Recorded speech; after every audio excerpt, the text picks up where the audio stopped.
పిల్లలు గోరింటాకు పెట్టుకుంటానన్నారని గోరింటాకు కోసుకుని వచ్చామండి. సో ఇది ఎర్రగా పండాలంటే ఏం చేయాలి అని ప్రతి విషయాన్ని వీడియోలో మీతో షేర్ చేస్తాను. సో ఈ వీడియో మీకు నచ్చితే ఈ వీడియో మొదటి నుంచి చివరి వరకు మిస్ కాకుండా చూడండి. గోరింటాకు ఎర్రగా పండడానికి నేను తీసుకున్న ఇంగ్రీడియంట్స్ రెండేనండి. ఒకటేమో కర్డ్ అంటే పెరుగు ఉంటుంది కదా, అది 2 టేబుల్ స్పూన్లు తీసుకున్నా. అలాగే కొద్దిగా చింతపండు కడిగేసి తీసుకున్నాను. సో ఫస్ట్ దీని ప్రాసెస్ ఏంటో చూసేద్దాం. మిక్సీ జార్ కూడా తీసుకున్నాను. మిక్సీ జార్లో ఫస్ట్ 2 టేబుల్ స్పూన్ కర్డ్, అలాగే చింతపండు కూడా వేసేసి, ఇప్పుడు శుభ్రంగా రెమ్మలు లేకుండా ఆకులు మాత్రమే కట్ చేసుకున్న గోరింటాకుని ఇందులో యాడ్ చేసుకోవాలి.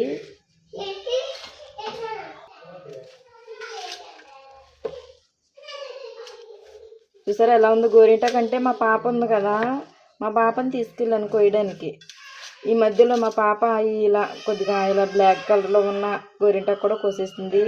ప్రజెంట్ తీసేంత టైం లేదు, ఎందుకంటే చిన్నపిల్లలు కదా, వాళ్ళు ఏడ్ చేస్తున్నారు. ఇంకా నైట్ టైం అయిపోయిందని కంగారుగా ఇలా చేసేస్తున్నాను. ఇప్పుడు మిక్సీ పట్టేస్తున్నాను. మిక్సీ పట్టేసానండి. మిక్సీ పట్టేసిన తర్వాత చూసారా ఎలా ఉందో? అంటే కొద్దిగా వాటర్ కలుపుకుంటూ మనం మిక్సీ పట్టుకోవాలి, లేదంటే గోరింటాకు ఏంటంటే ఆకు తొందరగా నలగదు.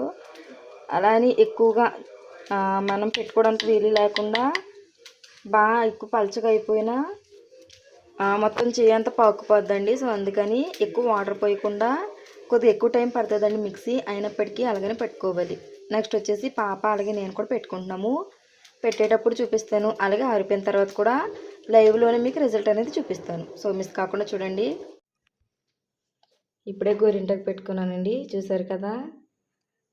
డిజైన్ పెట్టుకునే అంత టైం లేదు, సో అందుకని ఇంకెలా పెట్టేసుకున్నాను. ఎందుకంటే పిల్లలు ఉన్నారు కదా, సో అందుకని ఇలా పెట్టేసుకున్నాను.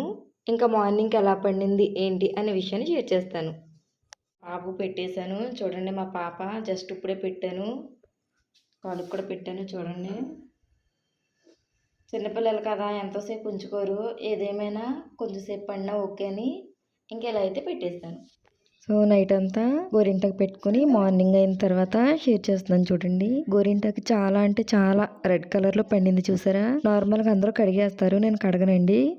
ఇలా చేత్తో తీసేసుకుని కొద్దిగా ఆయిల్ అప్లై చేస్తే షైనింగ్ వచ్చినట్టు ఉంటుందండి హ్యాండ్. అందుకని ఇలా చేత్తోనే రఫ్ చేసుకుని తర్వాత ఆయిల్ ఉంటుంది కదా, కోకోనట్ ఆయిల్, ఆ ఆయిల్ అప్లై చేస్తాను. అలా ఆయిల్ రాసి ఒక 10 మినిట్స్ ఉంచితే హ్యాండ్ అనేది ఇంకా నీట్గా ఉంటుందండి. ఆ తర్వాత మీరు నెక్స్ట్ ఏమైతే పనులు చేస్తున్నారో పనులు చేసుకోవచ్చు.